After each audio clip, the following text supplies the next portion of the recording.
Memories of Africa was pieced and quilted by Dorothy Ligo of New Wilmington, Pennsylvania at the age of 94. She, with the help of her daughter Connie, completed it in January 2006 after more than a year of collecting materials from Africa, artistically piecing them together and sewing the entire quilt by hand.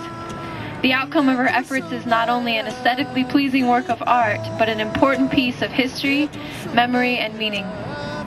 I spent 2.5 years serving in the Peace Corps in Namibia, Africa, and during my time there, I volunteered with a group known as Lirange Paru, which in their local language means learning to survive. This group consists of people living positively with the HIV/AIDS virus. They started as my colleagues, and they soon became my friends. One in particular was a woman named Maria Sao. A few days before the AIDS virus caused the illness that took her life, she gave me the piece of material that is now the centerpiece of this quilt.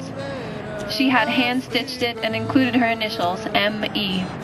I was at a loss for how to honor my friend and make known her story and mine. I put my friend's gift in my great-aunt's expert quilting hands, and she very graciously accepted the challenge of making an African quilt. My great-aunt Dorothy Ligo and I corresponded by mail throughout my time in Namibia, and I sent her numerous packages of African materials, all different colors and all different designs. I asked her to piece them together in any way she liked, and gave her no direction as far as how I wanted it to look when finished. My great-aunt, affectionately known as Aunt Dot, has been quilting for decades and began the tradition of making quilts for each member of our family newly married. Her quilts vary in size, color, and design, and are all hand-stitched. They take time and a genuine creative eye, and are admired by the members of the Amish community in which she resides. Being her great-niece, I always look forward to my wedding day, when I would receive an Aunt Dot quilt. However, I feared my wedding day would not come soon enough, and was inspired by Maria's material to request a quilt sooner than I deserved one. What you see here is the outcome of her labor, and I am thrilled to share it. This quilt, Memories of Africa, honors my friend and is the greatest tribute to my time and memories in Africa.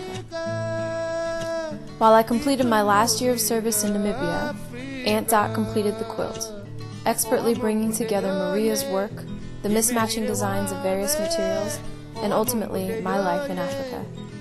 I returned to the United States in April of 2006 and drove to my Aunt Dot's farm the following winter. She showed me the finished piece, and I knew she had created just what I needed to communicate Maria's and her fellow Lirange Paru members' story. Her quilt is also a beautiful conglomerate of my life on 2 separate continents. Not content resting it on a quilting rack and cherishing it too much to sacrifice it for daily use, I sought opportunities to share its beauty with others. Although in her fragile age she could not be here to see it hang, I want her to feel pride and appreciation in her accomplishment. It is so much more than just a quilt, and truly represents my memories of Africa and the life of my friend Maria, an AIDS victim.